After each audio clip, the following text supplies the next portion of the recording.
नमस्कार, दीप्तीज कुकिंग डिलाईटमध्ये सर्वांचे स्वागत आहे।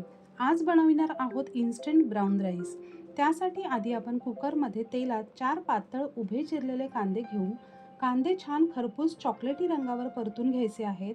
अगदी बिर्याणीमध्ये कांदा तळतो तसेच कांदे अगदी मऊ होऊन रंग बदलला की त्यात काजू घालायचे। आता कांदा आणि काजू दोन्ही एकत्र छान अशा प्रकारे रंग येईपर्यंत तळून घ्यायचे आहेत। नंतर त्यातील थोडा कांदा आणि काजू शेवटी गार्निशिंगसाठी काढून ठेवूयात।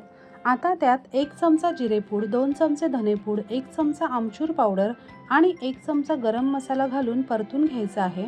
इथे आमचूर पावडर नसेल तर लिंबाचा रसही घालू शकता। आता त्यात स्वच्छ धुवून घेतलेला बासमती राईस घ्यायचा आहे। इथे मी छोटा 1.5 ग्लास तांदूळ घेतलेला आहे। तुमच्या आवश्यकतेनुसार तांदळाचे प्रमाण कमी जास्त करा, पण त्यासोबतच कांद्याचे आणि मसाल्याचे प्रमाणही बॅलन्स करा।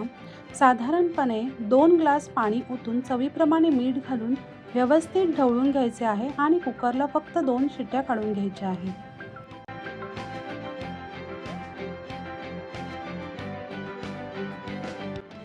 इथे पाहू शकता मोकळा असा ब्राउन राईस तयार आहे। कोथिंबीर आणि तळलेला कांदा घालून गरम गरम सर्व करा आणि व्हिडिओला लाईक, शेअर आणि चॅनलला सबस्क्राईब करायला विसरू नका। धन्यवाद।